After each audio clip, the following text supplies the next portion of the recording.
ఆది కాండము 6వ అధ్యాయం నుంచి మన గ్రేస్ ఫెలోషిప్ చర్చికి స్వాగతం తెలియజేస్తున్నారు. ఈ రోజున ఆది కాండము 6వ అధ్యాయము చూద్దాము. 8వ వచనం దగ్గర నుంచి 8-9 వచనాలు చూద్దాం. ఆది కాండము 6వ అధ్యాయం 8-9 వచనాలు. అయితే నోవహు యెహోవా దృష్టి యందు కృప పొందిన వాడాయెను. నోవహు వంశావళి ఇదే. నోవహు నీతిపరుడు తన తరములో నిందారహితుడై ఉండెను. నోవహు దేవునితో కూడా నడిచినవాడు. ఓకే, మనం ఆది కాండము 6వ అధ్యాయం 8-9 వచనం చదివాం కదా. దేవుని యొక్క వాక్యం చెబుతుంటే నోవహు యెహోవా దృష్టి యందు కృప పొందిన వాడాయెను.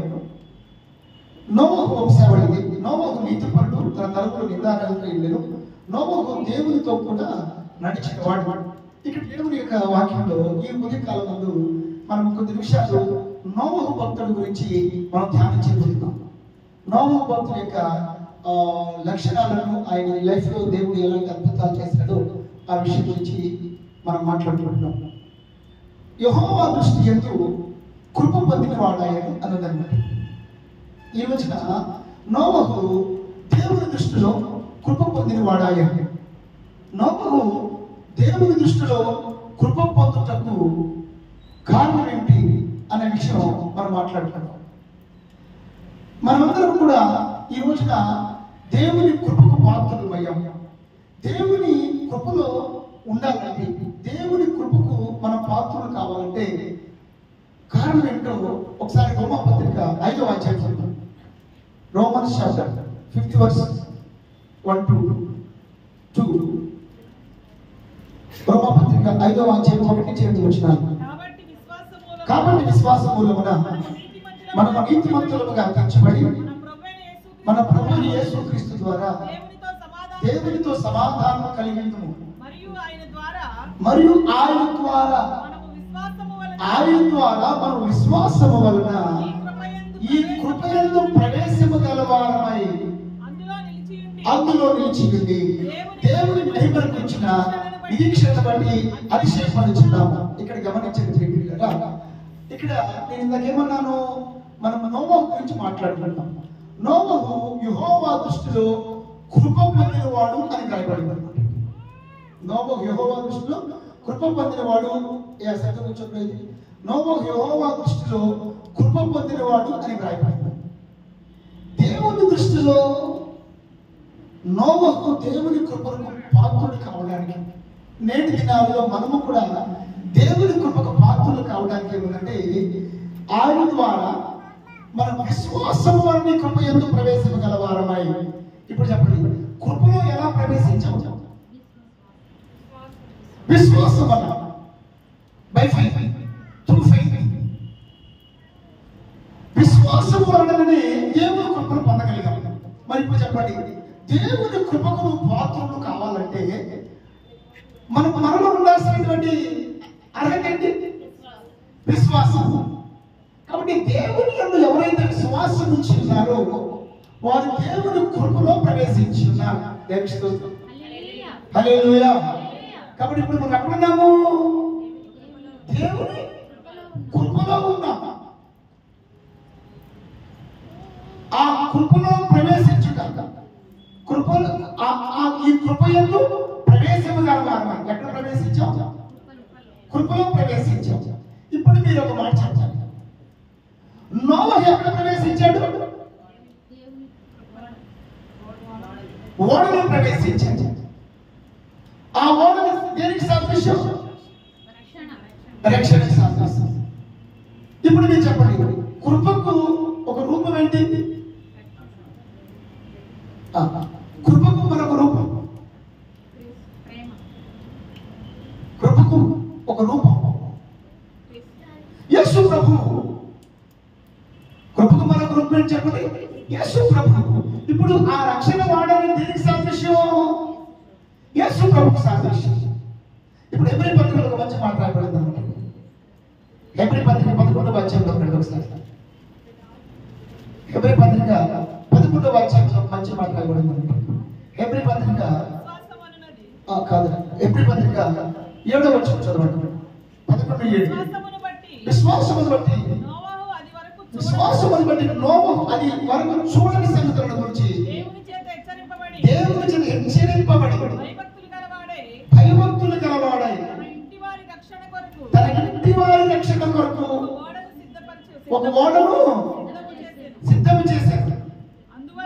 అందువలన లోకం మీద నేరస్థాపన చేసి విశ్వాసమును బట్టి ఇప్పుడు విషయం ఏంటంటే, విశ్వాసమును బట్టి నోవహు తన ఇంటి వారి రక్షణ కొరకు ఒక ఓడను సిద్ధం చేశాడు. ఇప్పుడు విషయం ఏంటంటే, విశ్వాసము కలిగినటువంటి నోవహు తన ఇంటి వారి కొరకు ఏం సిద్ధపరిచాడు? ఓడను సిద్ధపరిచాడు. ఇప్పుడు మీరు ఒక మాటకి జవాబు చెప్తారు. ఒక ప్రశ్నకి, నోవహు సిద్ధపరిచాడా ఓడ? దేవుడు సిద్ధపరిచాడా ఓడ? నోవహు సిద్ధపరిచాడు. ఓడ ఎవరు కట్టారండి? ఆలోచన దేవుడిది, ఆచరణ. ఇప్పుడు పాయింట్ ఏంటంటే, సిద్ధపరచమని ఎవరు చెప్పారు? దేవుడు ఎవరు చెప్పాడు? నోవహు చెప్పాడు. కాబట్టి ఓడ సిద్ధపరిచింది నోవహే. ఆ ఓడ దేనికి సాదృశ్యం అన్నారు? రక్షణ సాదృశ్యం అన్నారు. మరి ఇప్పుడు రక్షణ మనం సిద్ధపరచుకున్నామా?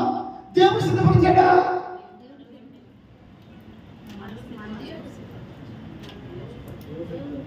దేవుడు సిద్ధపరిచాడు. అక్కడ ఓడ సిద్ధపరిచింది ఎవరు? సిద్ధపరచమన్నది ఎవరు? దేవుడు. ఓకే, ఇప్పుడు చెప్పండి, తన ఇంటి వారి కొరకు ఓడ సిద్ధపరచుకోమన్నది దేవుడు, సిద్ధపరిచింది నోవహు. ఇప్పుడు మనందరి రక్షణ కొరకు మనందరి రక్షణ సిద్ధపరచాలని ఆలోచన దేవుడిది. రక్షణ సిద్ధపరిచింది యేసు ప్రభు. దేవుడు అనే చోట దేవుడినే మాట్లాడాలి, యేసుక్రీస్తు అనే చోట యేసుక్రీస్తు అనే మాట్లాడాలి. రక్షణ పొందాలనే ఆలోచన దేవుడికి. ఆ రక్షణ సిద్ధపరిచిన పని యేసు ప్రభు చేసింది. కాబట్టి ఇప్పుడు ఇందులో మనం చేసిన పని ఏదైనా ఉందా?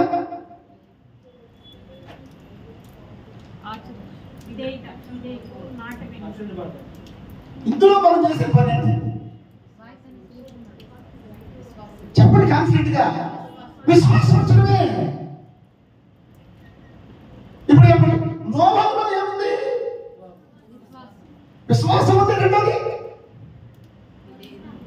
చేయటాన్ని ఏముందండి? సిద్ధపరచడం. క్రియ కూడా ఉంది. కానీ మన విషయంలో కేవలం విశ్వాసమే. రక్షణ పొందడం మనం చేసామా? ఏం చేసాము? ప్రభు చేసినందుకు కేవలం విశ్వాసం వచ్చాము. కాబట్టి నేను చెప్పొచ్చేది ఏంటంటే, దేవుని కృపకు మీరు పాత్రలు కావాలంటే ప్రభు యేసునందు మీరు విశ్వాసం వచ్చిందే చాలు.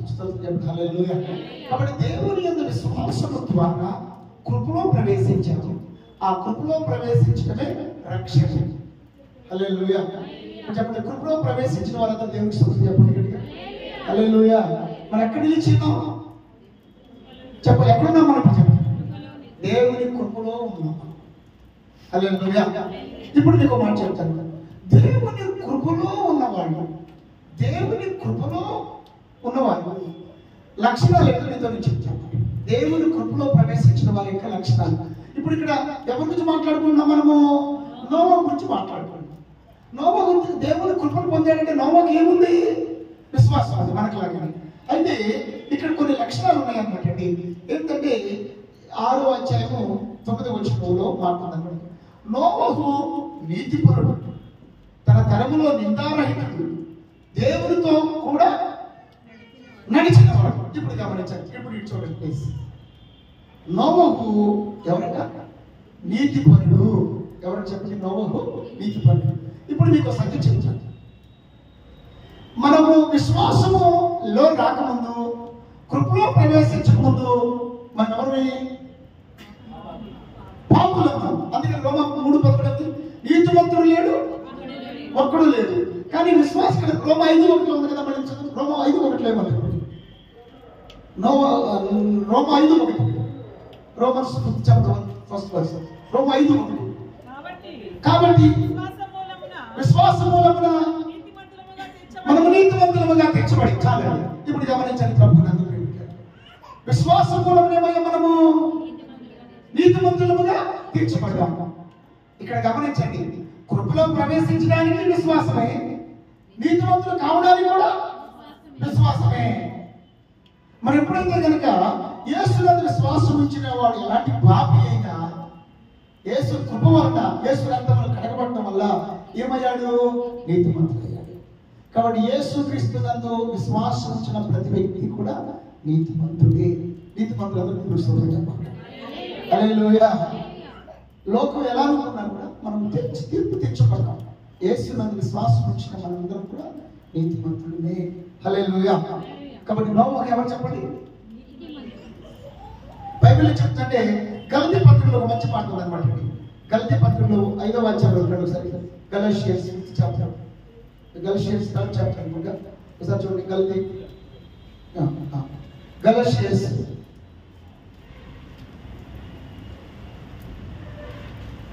6వ వచనం, గలతీ పత్రిక 3వ అధ్యాయం 6వ వచనం. గలషియన్స్ 3rd chapter 6th verse. Abraham దేవుని నమ్మాడు, అది అతని నీతిగా ఎంచబడి. ఇప్పుడు చెప్పండి, అబ్రహాము నీతిమంతుడు ఎప్పుడయ్యాడు? దేవుని నమ్మడాన్ని బట్టి. కాబట్టి ఇప్పుడు గమనించండి, విశ్వాస మూలమున మనం నీతిమంతులముగా తీర్చబడ్డాం. మొదటి వాక్యం చెప్పండి, కృపలో నిలిచిన వాడు ఏమవుతారు చెప్పండి? నీతిమంతులు. ఇప్పుడు మనం కూడా ఎవరు చెప్పండి? ఇప్పుడు చెప్పాలి మొదటి వాక్యం ఆ లక్షణాలు. నీతిమంతులు, నోవహు నీతిమంతుడు. 2 తన తరములు నిందారహితుడై ఉండేను. ఇప్పుడు గమనించండి, రెండోది ఏంటంటే తన తరములో ఎలా ఉన్నాడు నోవహు? నిందారహితుడిగా ఉన్నాడు. మీకు సంగతి చెప్తా. ఒకప్పుడు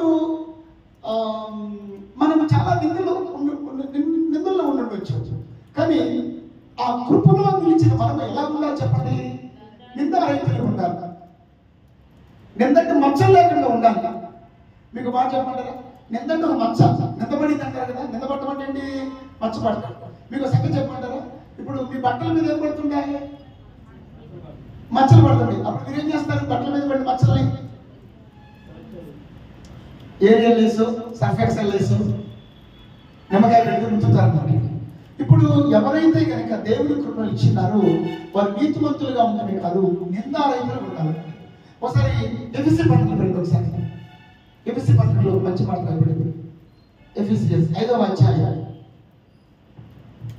27వ వచనం. ఎఫెసీ పత్రిక 5వ అధ్యాయం 27వ వచనం. పురుషులారా నేను చదువుతాను, మీరు మీ భార్యను ప్రేమించి అటువల క్రీస్తు కూడా. Ephesians chapter 5:25-27. అటు పురుషులారా మీరు మీ భార్యను ప్రేమించి అటువల క్రీస్తు కూడా సంఘమును ప్రేమించి. అది కళంకమైన, ఏమిటంటే కళంకమైన, ముడతైన, అటు మరి ఏదైనాను లేక పరిశుద్ధమైనది గాను, నిర్దోషమైనది గాను, మహిమగల సంఘము గాను ఆయన తన ఎదుట దాన్ని నిలబెట్టుకోవాలని వాక్యముతో ఉదక స్నానము చేత దాన్ని పవిత్రపరిచి పరిశుద్ధపరచుటకై దాని వరకు తను తాను అప్పగించుకునేది. ఇప్పుడు చెప్పండి, ఎవరైతే కనుక యేసు రక్తంలో కడగబడతారో కళంకమైన, ముడతైన, మచ్చ అయినా ఏముంది? వాక్యం అనే ఉదక స్నానం చేత ఏముంది చెప్పండి? కడగబడుతుంది. మీకు సంగతి చెప్తా, యేసు రక్తంలో ఒకప్పుడు మనం కడగబడ్డాం, కానీ నిరంతరం వాక్యంతో మీరేమవ్వాలి చెప్పండి? కడగబడాలి. కడగబడినప్పుడు ఆ మచ్చలు, నిందలు లేకుండా నిందారహితంగా, బ్లేమ్లెస్ గా మనం జీవించగలుగుతాం అన్నమాట. కాబట్టి కృపలో ప్రవేశించిన వాడు ఎలా ఉండాలి చెప్పండి? నిందారహితుడు ఉంటాడు. నోవహు అంటే అతని తరములో అంటే అంటారు కదా, అతని వైపు వేలెత్తి చూపించలేమండి అన్న సాక్ష్యాన్ని తను పొందగలిగాడు అంటే నీతిమంతుడు. రెండోది నిందారహితుడు. మూడోది ఏమిటి? నోవహు దేవునితో కూడా నడిచాడు. ఎంత గొప్ప మాట! బైబిల్లో ఇద్దరు గురించి ఉందన్నమాట, దేవునితో నడిచారు. అది ఒక ఆయన ఎవరు దేవునితో నడిచేవాడు? ఏమో హనోకు 23వ వచనం 5:23 ఇక్కడే ఉంటుంది. 5:23 హనోకు దినములన్నీ 360 ఏళ్ళు. హనోకు దేవునితో నడిచిన తరువాత హనోకు ఏం చేసి వాక్ విత్ గాడ్, దేవునితో నడిచాడు. నోవా కూడా చెప్పాలి, ఎవరితో నడిచాడు చెప్పండి? దేవునితో నడిచాడు. మనం ఒక వ్యక్తితో ఎప్పుడు నడుస్తాం చెప్పండి? ఒక వ్యక్తితో ఎప్పుడు నడుస్తాం మనం? నాతో నడుస్తున్నావా? అస్తతో నడుస్తున్నావా? ఎప్పుడు నడుస్తాం మనం?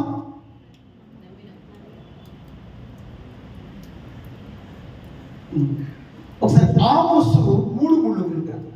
ఆమోసు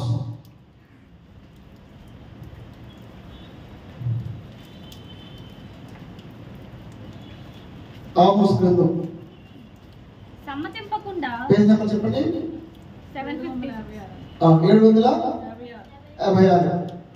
చదవండి. సమ్మతింపకుండా ఇద్దరు కూడి నడుతురా. ఇప్పుడు చెప్పండి ఏమిటంట? సమ్మతింపకుండా ఇద్దరు కూడి నడుతురా అంటే ఎవరితో నడిచాడు ఆయన? అంటే దేవునితో నడిచాడంటే దేవునితో సమ్మతించాడు. అంటే దేవుని మాటకు ఏకీభవించాడు. నువ్వు ఎవరితో సమ్మతిస్తావో వారితో కలిసి నడవగలుగుతావు. ఇప్పుడు నాతో అనేక ప్రాంతాలకి ప్రసాద్ వస్తున్నాడు.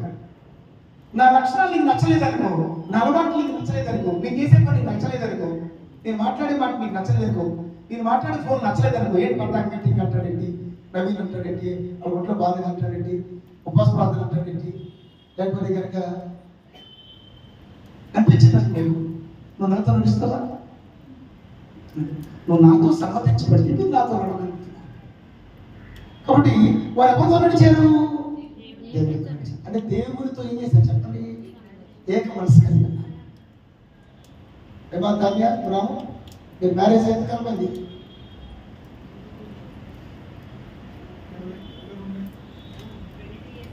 ఏంటి అంత దిగులుగా చెప్తున్నా నువ్వు?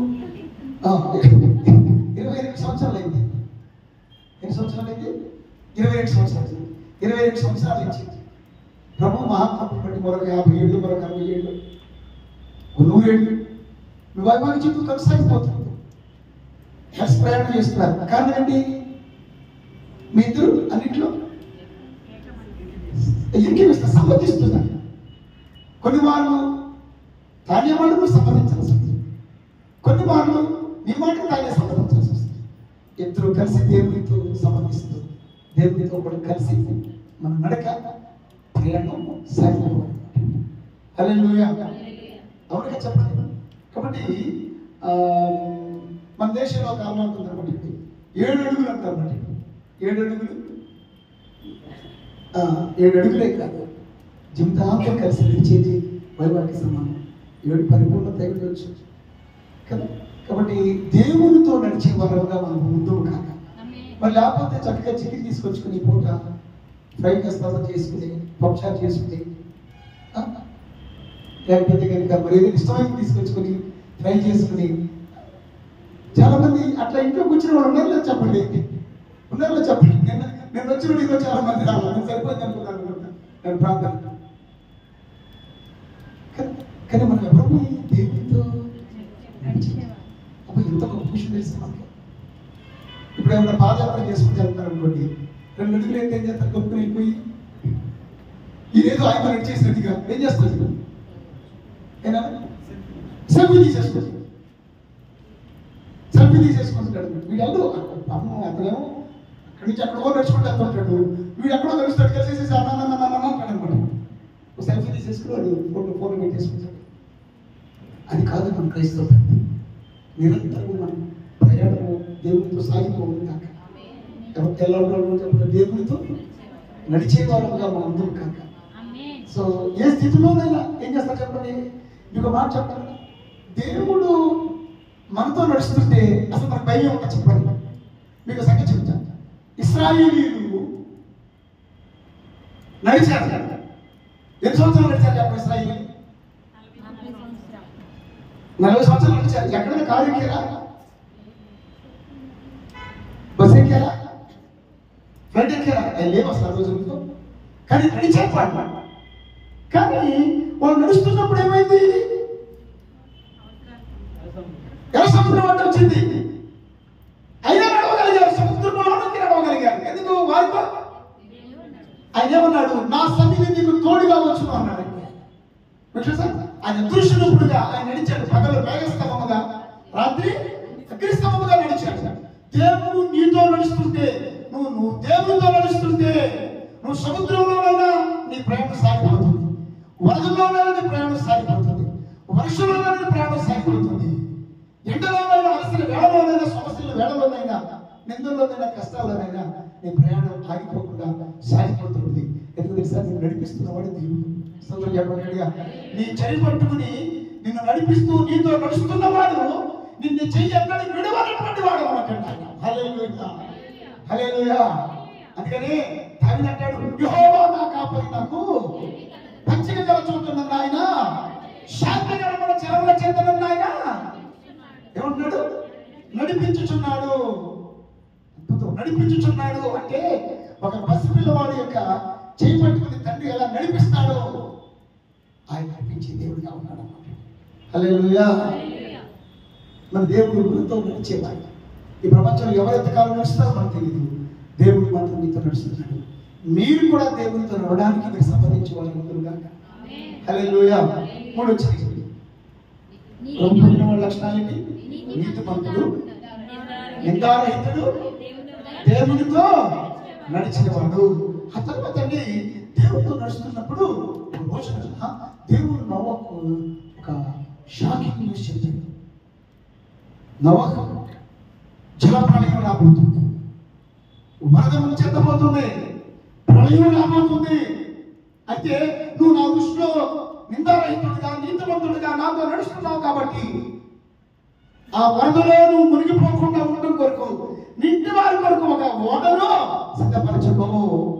ఇక్కడ 13వ వచనం చదవండి. 13వ వచనం 13-14 చదవండి. 6వ వచనం 13-14. దేవుడు నోవాతో చూడండి, ఆదికాండము 13-6 దేవుడు నోవాతో సమస్త శరీరంలో మూలముగా భూమి పవిత్రంగా నిండి కనుక నా సన్నిధిని వారి అందం వచ్చిన దిగువ వారి భూమితో కూడా చితిగా సిద్ధిసారకపు ప్రాణంతో నీ కొరకు వాడను చేసుకోను.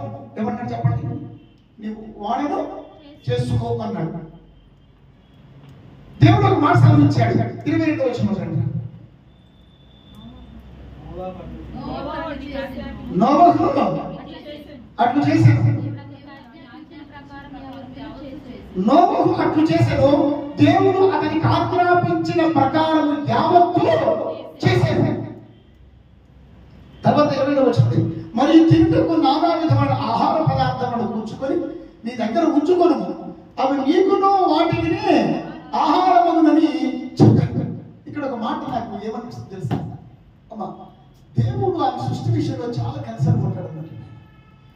వాళ్ళ ప్రాణాలు పోకుండా రక్షించబడటం కొరకు ఒక ఓడ సిద్ధపరచుకోమన్నాడు. ఓడతో పాటు జంతువులు కూడా వెళ్ళమన్నాడు. మళ్ళీ ఓడలోకి వెళ్ళిన తర్వాత అడగకుండా నేను చెప్తున్నాడు, ఆహారము సిద్ధపరచు. చూసాడు దేవుడు ఆలోచన ఎంత అద్భుతంగా ఉంటుందో. అందుకేనండి మన దేవుడు మన శరీరములకు కావలసిన విషయంలో, మన ఆత్మకు కావలసిన విషయంలో, మన ప్రాణములకు అవసరమైన విషయాలు, మన ఆరోగ్యానికి అవసరమైన విషయాలు అన్నిటిలో ఆయన చింతను శ్రద్ధను కలిగిన దేవుడు అనమాట. ఆయన స్తోత్రం చెప్పాలి. హల్లెలూయా. ఇక్కడ దేని గురించి మాట్లాడుతున్నాడు? అక్కడ ప్రాణం గురించి మాట్లాడాడు, తర్వాత కుటుంబం గురించి మాట్లాడాడు, తర్వాత ఇక్కడ శరీరం అవసరం గురించి మాట్లాడుతున్నాడు, ఆయన ఇంట్లో ఉన్న పక్షి గురించి కూడా మాట్లాడుతున్నాడు అన్నమాట. అందుకే బ్రహ్మన్నాడు, మీరు దేని గురించి చింతించకూడదు. ఏమి తింటున్నా, ఏం తినాలో చెప్తున్నాడు. తినడానికి అవసరం పరచుకోమంటున్నాడు. ఏమి త్రాగుదువా, ఏమి ధరించుదువా, వాడి గురించి చింతించలేదు. అన్ని జనులు వీటి విషయమై చింతించలేదు. మొదట నీతిని రాజ్యంలో. ఇప్పుడు 11వ వచనంలో దేవుడు నోవాకి ఆగ్రహిస్తాడు. వాడు సిద్ధపరచుకో, ఆహారం సిద్ధపరచుకో, కుటుంబాన్ని సిద్ధపరచుకో. నోవహు అట్లు చేసేది. ఏం చేశాడంట? ఏం చేస్తున్నాడంట? 23 వచనం, నోవహు ఇండరమ్మ సుజాత భవాని దుర్గాపురం వస్తుంది. నోబు అట్లు చేసిన ఉందంట. ఇక సుజాత అంతా నాకు ఈరోజు వాక్యం బాగా అర్థమైందమ్మా. అట్లు చేయమని దేవుడు చెప్పారంటే అట్లు పిండి పోసేటండి ఆ వారం అంతా అట్లు అంతా ఉందంట. ఎందుకంటే బాబాని ఏంటి రోజు అట్లా ఏంటి నిన్న అట్లన్నా ఈరోజు అట్లా అంటే అన్నీ చెప్పాడు అమ్మాయి. దేవుడి వాక్య ప్రకారం నడుచుకోవాలి. అట్లు చేయమని మనం క్రియేట్ చేస్తున్నాం, డిమాండ్ చేస్తాం. అట్లు చేశాడంటే అట్లు చేయాలి. అవును నిద్ర పని చేయమన్నాడు బాబాని సుజాత. ఏం చేశాడంట? ఆ విధముగా చేశాడు. మక్కకు క్రాంతి కోసం మాట్లాడాడు. ఆ విధముగా చేశాడు. అట్లు చేశాడు అంటే అంటే దేవుడు అతనికి ఆజ్ఞాపించిన ప్రకారం యావత్తు చేశాడు. ఇప్పుడు చెప్పండి, నోబుకి దేవుడు ఆజ్ఞ ఇచ్చాడు కాబట్టి దేవుడు ఆజ్ఞ ప్రకారంగా చేయటమే విధేయత. ఏం చేయాలి? ఆజ్ఞాతిక్రమమే. చెప్పండి, ఆజ్ఞాతిక్రమమే పాపం. అంటే దేవుడు ఆజ్ఞకు నోబులో ఏముంది? విధేయత ఉంది. చేసిన యావత్తు ప్రకారం చేశాడు. ఎవరు వదిలేశాడా? ఏం వదిలేదు. ఎక్కడ కిటికీ పెట్టమంటే అక్కడ పెట్టాడు. ఎక్కడ ఏ చెక్క వాడమంటే ఆ చెక్క వాడాడు. ఏ జంతువులు తీసుకురమంటే జంతువులు తీసుకొచ్చాడు. కుటుంబ విషయంలో, వాడ విషయంలో, కుటుంబ విషయంలో, ఆహార విషయంలో కాబట్టి మన జీవితాల్లో మనం దేవుని ఆజ్ఞకు విధేయత కలిగి ముందుకు కాక. హల్లెలూయా. కాబట్టి మన జీవితంలో ఏమన్నా చెప్పాలి? విధేయత. దేవుని ఆజ్ఞకు మనము విధేయత యావత్తు చేయాలి. మీకు చూద్దాం, దేవుడు మనకి ఎన్ని ఆజ్ఞలు ఇచ్చాడు చెప్పండి? 10 ఆజ్ఞలు ఇచ్చాడు. ఇప్పుడు 10 ఆజ్ఞలు దేవుడు మనకి ఇచ్చాడు. 10లో ఒకటి చేయకుండా 9 చేశారు అనుకోండి, మీకు ఎన్ని మార్కులు పడతాయి? 10 మార్కులు కండి. 9 చేశారు, ఒకటి చేయాలి. అప్పుడు ఎన్ని వస్తాయి మీకు? 9/10. అది మన లెక్క. 0/10 తెలుసు కదా మీకు. సబ్జెక్ట్ బాగా తెలుసు. అందుకనే ధర్మశాస్త్రములు ఒక ఆజ్ఞ విషయమై మనం అవిధేయులమైతే ధర్మశాస్త్రం బట్టి మన అవిధేయులు ఉన్నట్లు యావత్తు చేసింది. ఏం చేశారు చెప్పండి? అందుకని ఎక్కడ లీకేజ్ లేదు. హల్లెలూయా. మీకు మాట చెప్పండి కదా, వాడెక్కడ లీక్ అయిందా? చెప్పండి, వాడెక్కడ లీక్ అయిందా? అవునా? మన జీవితంలో చాలా లీకేజ్ అనమాట. వచ్చేది పోతుంది, లీక్ అయిపోయి వచ్చే రూపాయి వెళ్ళిపోతుంది, ఒకసారి ఆరోగ్యం వెళ్ళిపోతుంది, ఒకసారి లాభం వెళ్ళిపోతుంది, మనశ్శాంతి వెళ్ళిపోతుంది. కారణం ఏంటంటే ఎక్కడో లీకేజ్ అవుతుంది. ఎక్కడో ఆజ్ఞలో మనం పొరపాటు చేసి ఉండొచ్చు. నోబు జీవితం ద్వారా మనం ఏం చేయాలంటే దేవుని కృపలో ఉన్నామా, విశ్వాసంలో ఉన్నామా, కానీ ఒక నీతిమంతులుగా, ఒక నిందారహితులుగా, దేవునితో నడిచే వరముగా, దేవుని ఆజ్ఞకు విధేయత చూపించే వరముగా మన ముందుము కాక. హల్లెలూయా. 5వ పాయింట్ నేను చూద్దాం. మనం ఇక్కడ ఒక మాట మీద నేను చెప్తాను. ఇక్కడ పాయింట్ ఏంటంటే, ఇప్పుడు నోవా గారికి ఇల్లు ఉందా లేదా? ఇల్లు ఉందా లేదా చెప్పండి? ఇల్లు ఉంది. నేనేమనుకుంటా, 3 కొడుకులు కదా, కొడుకులు పెళ్ళి అయ్యా. ఎంతమంది కుమారులు? షేము, హాము, యాపెతు. 3కి మరి 3 ఇల్లున్నాయో 4 ఇల్లున్నాయో? మరి వాళ్ళ ఇల్లు కూడా ఏమైపోయింది? మునిగిపోయింది.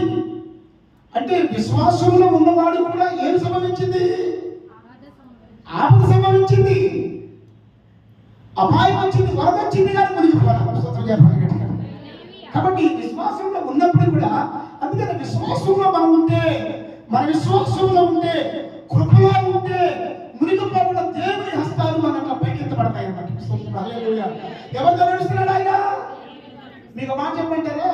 ఇప్పుడు మన పిల్లలతో మనం నడుస్తున్నాం అనుకోండి, వాడు ఎక్కడ నీళ్ళలో మునిగిపోతాడంటే ఏం చేస్తాం? మనం గట్టిగా వాడి పైకి లిఫ్ట్ చేసేస్తాం, ఎంత పట్టుకుంటాం. అలాగే పిల్ల ఎక్కడ నడుస్తుంది అనుకోండి, లేదా భుజ మీద ఎక్కించుకుంటాం, లేకపోతే పొరదొక్కుతుంటారు. అమ్మ నా బిడ్డ పొరదలో తొక్కుతానండి, పొరదల నుంచి లేపుతాం. సేమ్ నోవా కుటుంబం మొత్తాన్ని దేవుడు పైకి లేపేశాడు. చెప్పండి. హల్లెలూయా. అందుకని నాకు చాలా ఇష్టమైన మాట ఉందన్నమాట. కొరింథీయులకు రాసిన 2వ పత్రిక 6వ అధ్యాయం 10వ వచనం ఒకసారి. కొరింథీయులకు రాసిన రెండో పత్రిక 6వ అధ్యాయం 10వ వచనం. కొరింథీయులకు రాసిన రెండో పత్రిక 6వ అధ్యాయం 10వ వచనం. పరిచారకులమై ఉండి అన్ని స్థితులలో మమ్మల్ని మేమే మెప్పించుకొనుచున్నాము. మేము మోసగాండ్రమైనటువంటి సత్యవంతులకు తెలియబడిన వారమైనటువంటి బాగా తెలియబడిన వారం చనిపోవచ్చున్న వారమైనటువంటి ఇదిగో బ్రతుకుచున్న వారం. స్తోత్రం చెప్పాలి. చాలాసార్లు మన లైఫ్ అయిపోయింది అనుకుంటాం, చనిపోతాం అనుకుంటాం, కానీ చనిపోతున్న వారమైనటువంటి బ్రతుకుచున్న వారం. ఏ వ్యాధి మనం చంపలేదు. ప్రభు పిలుపు వచ్చేంత వరకు కూడా, ప్రభు ఆయుష్ కాలం సంపూర్తి అయ్యేంత వరకు కూడా ఏ వ్యాధి మనం చంపలేదు. స్తోత్రం చెప్పండి. ఏ ఆపదామరణను మన ప్రాణములకు హాని చేయలేదు. ఏ వరదామరణం ముంచెత్తలేదు. మన ప్రాణాన్ని తీయలేదు. ఆయన చిత్తము లేకుండా, అదే ఆయన చిత్తము లేకుండా మన తల వెంట్రుకలో ఒక వెంట్రుక కూడా చనిపోతున్న వారమైనటువంటి బ్రతుకుచున్న వారము, శిక్షకు పడు వారమైనటువంటి చంపబడని వారము, దుఃఖపడున్న వారమైనటువంటి ఎల్లప్పుడూ. మీకు మాట చెప్పండి కదా, ఒకసారి చాలా దుఃఖం కలిగిస్తుంది. ఏమిటి లైఫ్, ఏం సాధించామనిపిస్తుంది. కానీ దుఃఖపడుతున్న వారైనటువంటి కాసేపు ప్రార్థన చేసుకుని గుడికి చర్చికి వెళ్ళామనుకోండి, కాసేపు వాక్యం గుర్తు చేసుకోవాలి, మళ్ళీ ఏమైపోతుంది మన దుఃఖం అంతా. అందుకే ప్రభు అన్నాడు, మీరు దుఃఖితులు కానీ మీ దుఃఖం సంతోషంగా మరుస్తారు. నేనిచ్చే సంతోషాన్ని నుంచి అప్పుడు తీసేయాలి. మన కలిగిన సంతోషం డబ్బులు ఇచ్చిన సంతోషమా, మనిషి ఇచ్చిన సంతోషమా, లేకపోతే లోకరీతిగా పొందుకున్న సంతోషం దేవుడు ఇచ్చిన సంతోషమా? దేవుడు ఇచ్చిన సంతోషం.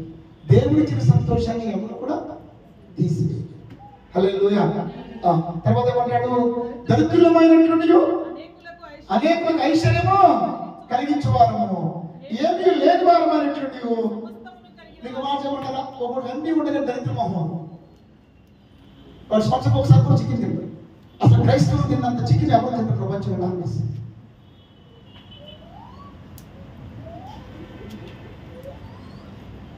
ఇశ్రాయేలు భాగ్యం ఎంత పోతున్నట్టుగా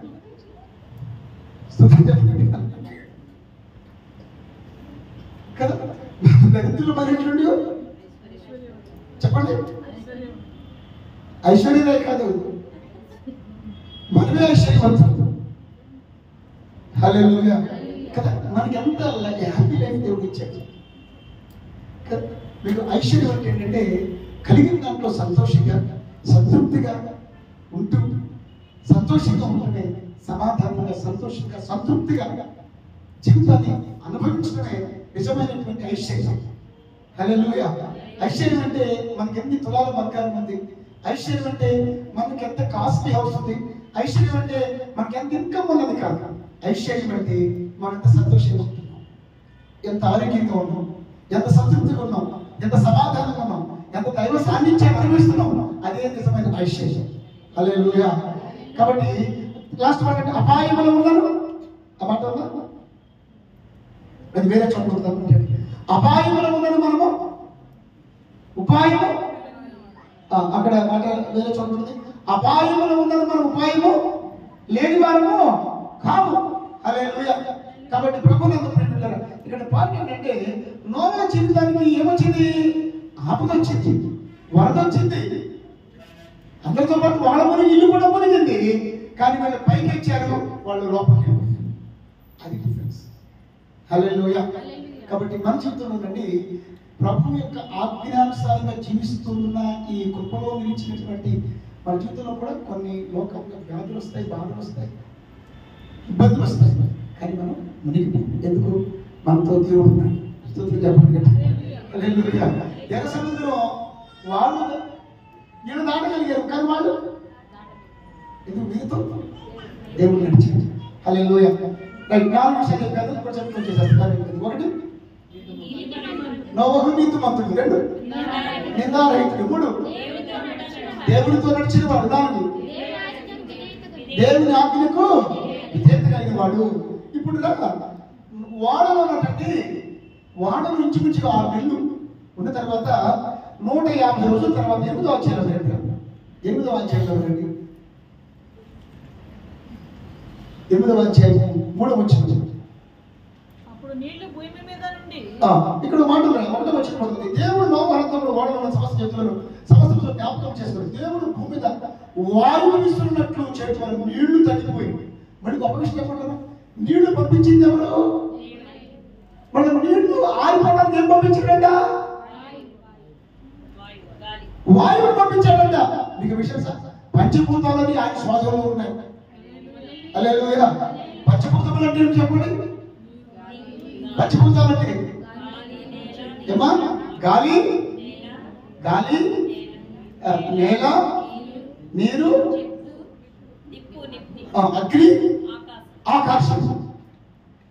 ఎవరి శ్వాసంలో ఉన్నాయి? ఎవరిని కూడా పంచభూతాలు. పైన ఆకాశం, క్రిందున్న భూమి, నీరు, గాలి, అగ్ని, ఈ పంచభూతాలన్నీ కూడా శ్వాసంలో ఉన్నాయి. గొప్ప విషయం. ఇప్పుడు ఏమన్నా వాయువుని విసర్జన చేశాడంట. ఏం విసర్జన చేశాడు చెప్పండి? వాయువుని పంపిస్తే ఇప్పుడు చెప్పండి, నీరు రావాలన్నా దేవుడే, నీరు పోవాలన్నా దేవుడు. స్తోత్రం చెప్పండి. హల్లెలూయా. గాలి అంత వాయువుని విసర్జన చేస్తే ఆ వాయువు వచ్చే గాలి వచ్చేదంటండి, ఆ నీరంతా ఏమైపోయిందంటండి? ఆవిరైపోయిందంట, తగ్గిపోయిందంట. అప్పుడు నీళ్లు భూమి మీద నుండి క్రమక్రమంగా తీసిపోవచ్చుండదు. 150 నిమిషాలు నీళ్లు తగ్గిపోగా ఎన్ని సంవత్సరాలు? ఎన్ని నీళ్లు? 717వ దినమున మూల ఆరాధనతో కొండల మీద నిలిచింది. రైట్. ఇన్ని నెలల పాటు, అనేక మాసాల పాటు వారు మూలలో ఉండి ఒక రోజు అంటాడు దేవుడు, అయ్యా నీళ్లు తగ్గిపోయి ఇక నువ్వు బయటికి చూడు. 15 వచ్చిన అప్పుడు దేవుడు, నీవు నీతో కూడా నీ భార్య, నీ కుమారుని కూడా నేను ఓడగలిగి బయటకు. ఎక్కడున్నారు? ఎక్కడ వెళ్ళు? ఎక్కడున్నారు? ఎక్కడ వెళ్ళు? ఓడలో ఉన్నారు. ఇంకో మాట చెప్తారు, అప్పుడు ఎన్ని రోజులైంది మామయ్య గారు నేను టీవీ చూసి, మా అమ్మగారికి వెళ్ళి, మా పుట్టికి వెళ్ళి, పుట్టిల్లు లేదు, ఏం లేదు అక్కడ. ఎవరు? అన్ని రోజులు ఎక్కడ ఉన్నారండి వాళ్ళు? హల్లెలూయా. ఇప్పుడు లోపలికి వెళ్ళమన్నప్పుడు వీళ్ళు లోపలికి వెళ్ళారు, బయటికి రమ్మన్నప్పుడు బయటకు వచ్చారు. అదే కదా మనం ఏం చేస్తాం? మనం చేద్దాం వస్తా అంతా. ఆయన లోపలికి రమ్మన్నప్పుడు మనం చెప్తాం, బయటకు వెళ్తాం. మీకు విషయం సార్ అందరికీ అనుకుంటుంది. ఇప్పుడు హాస్పిటల్స్లో కానీ లేకపోతే ఆఫీసులో ఈ స్ప్రింగ్ డోర్స్ ఉంది, గ్లాస్ డోర్స్ ఉంది కదా, అక్కడ పుష్ అంటుంది, పుల్ అంటుంది. అక్కడ ఎంత ప్రొఫెసర్ అయినా కన్ఫ్యూజ్ అయిపోతాం. కొన్ని డోర్స్ ఏం చేయాలి? పుష్ అంటాయి. పుష్ అంటే ఏం చేయాలి? మనం చూస్తే బయట ఓపెన్ అవుతుంది. కొన్ని డోర్స్ ఏముంటాయి? పుల్ అంటే లాగా. చాలా సార్లు ఏం చెప్తాం మనం, అక్కడ నీకు నాకు సర్వీస్ అని చెప్పు, నాకైతే ఈ సార్ ఎలా ఉన్నా కూడా కన్ఫ్యూజ్ అయ్యా. ఎవరైనా కన్ఫ్యూజ్ అవుతారు. ఏముంటాం మనం? పుష్ చేసిన చోట పుల్ చేస్తాం, పుల్ చేసిన చోట అవన్నీ చూసుకుంటాం. ఇంగ్లీష్ రావాలనుకుంటారు కొంచెం ఇంగ్లీష్ వచ్చి, కానీ మిస్టేక్స్ చేసేస్తాం. చూసే చోట లాగుతాం, లాగే చోట తోస్తాం. లోపలికి వెళ్ళమన్నప్పుడు బయటకు వెళ్తాం, బయటకు వెళ్ళమన్నప్పుడు లోపలికి వెళ్తాం కదా. ఆదివారం ఆరాధనప్పుడే పరిగెట్టుకుంటాం. మన జీవితంలో అంతా రివర్స్ గేర్లో వెళ్తుంది అన్నమాట. అది దేవుని చిత్తం కాదు. ఇప్పుడు బయట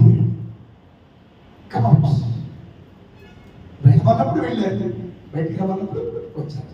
బయటికి రాగానే అబ్బా, ఒకసారి బండి వేసుకుని నేను వెళ్ళొస్తాను, అటు వాటర్ తగ్గింది, మా వాడు ఎక్కడ ఉన్నాడు అని అన్నాడు. ఇప్పుడు సహజంగా అన్ని నెలలు లోపల ఉన్నప్పుడు ఏమనిపిస్తుంది కదా, బయటికి రావాలనిపించింది. మొత్తం విజయవాడ చూసొచ్చా వీళ్ళు? చూసొచ్చు అనిపిస్తుంది, సహజంగా ఎవరికైనా అనిపిస్తుంది. కానీ మీరేం చేశారంటే చూడండి, అప్పుడు ఇక్కడ గమనించింది. కాబట్టి నోబహు అతనితో కూడా 18 వచ్చి ముగిస్తాం. కాబట్టి నోబహు అతనితో కూడా అతని కుమారులు, అతని భార్య, అది 18 వచ్చి అతని కుమారులు, అతని భార్య, అతని కోడండ్రు, మామయ్య నాకు ఇక్కడ అడ్జస్ట్ అయిపోతాను, మామయ్య నేను లోపల రాను, ఇక్కడే ఉంటాను అన్న బతకస్తున్నారు. ఏమ్మా కానీ భర్త అతను నేను ఉంటాను వెళ్ళా, లేదా నేను ఉంటానని వెళ్ళా. మొత్తం అందరూ ఏం చేశారు? మళ్ళీ పొలవబట్టు చెప్పండి. ఇందాకేమో మొత్తం లగేజ్ చేసి బ్యాకప్ అన్నారు. ఇప్పుడు బ్యాకప్ మొత్తం ఏం చేసేసారు? అబ్బాయి మనం బయటికి వెళ్ళేస్తాం, ప్రభు బయటికి రమ్మంటున్నాడు. కానీ ఏం చేశారు? మొత్తం మళ్ళీ మొత్తం పెట్టే పెడితే తీసేసుకుని మళ్ళీ బయటకు వచ్చేసేసారు. కదా. బయటకు వచ్చేసి బయటకు వచ్చాను, ఆవిడ బయటకు వచ్చాను. అప్పుడు అబ్బా ఎంత మంచి మాట కూర్చోండి అమ్మ. Immediately after they came out, వారు బయటికి రాగానే వారు చేసే పని ఏంటి? ఈ భయంలో నుంచి, ఈ వరదలో నుంచి, ప్రమాదంలో నుంచి, ఉపద్రవంలో నుంచి, దేవుని కృపలో నుంచి, దేవుడిచ్చిన కాపులను అనుభవించి, దేవుడిచ్చిన సంతోషం నుంచి, దేవుడిచ్చిన ప్రాణము, దేవుడిచ్చిన ఆత్మ, దేవుడిచ్చినటువంటి ఆయుష్కాలంతో వారు ఏం చేస్తున్నారు? అప్పుడు నోవు యెహోవాకు బలిపీఠం కట్టి పవిత్ర పశువులను కొన్ని తీసుకొని ఆ బలిపీఠం దహన బలి అర్పించను. అప్పుడు యెహోవా నోవు హిబ్బైన సువాసన ఆక్రమించింది. ఓకే, ఇప్పుడు చెప్పండి, బయటికి రాగానే ఏం చేస్తుంది? ఏం కట్టాడు చెప్పండి? బలిపీఠం కట్టడం దేవుని ఆరాధించడం. తన బయటకు అడుగు పెట్టగానే చేసినటువంటి మొట్టమొదటి చెప్పండి ఆరాధించడం. నీ వారంలో మొదటి దినము ఆదివారం. నీ లైఫ్లో ముందు నువ్వు ఆరాధనతో జీవితం ప్రారంభిస్తే, దేవుడికి ప్రథమ ప్రాధాన్యత ఇస్తే, దేవుడిని మహిమపరిస్తే, నీ కుటుంబం అంత ఆశీర్వాదకరమైన కుటుంబం ప్రపంచంలో ఉండదన్నమాట. అందుకని నూతన సృష్టికి ఆద్యం లోపం. కాబట్టి ప్రభుత్వం పిలిపిల్లాను 5 లక్షలు చెప్పండి. కృపలో నిలిచివాడు ఏం చేస్తారు? దేవుడిని ఆరాధిస్తారు. ఈరోజు చక్కగా వాడు వచ్చారు, దేవుడిని ఆరాధించడానికి వచ్చారు. స్తోత్రం, హల్లెలూయా. ఏ స్థితిగతుల్లోనైనా పంపించేసి దేవుడిని ఆరాధించేవాడు ముందు కాక. నోవా అంటే అర్థం చెప్పడానికి నెమ్మది. స్తోత్రం చెప్పండి. ప్రళయంలో కూడా ఎలా ఉన్నాడు? నెమ్మది ఉన్నాడు. ఎందుకు ఆ నెమ్మది ఎవరు ఇచ్చారు? అటు నెమ్మది దేవుడిని దయచేయచ్చు. దేవుడిని ఆరాధించే వారు ముందు కాక. ప్రార్థన చేసుకుందామా?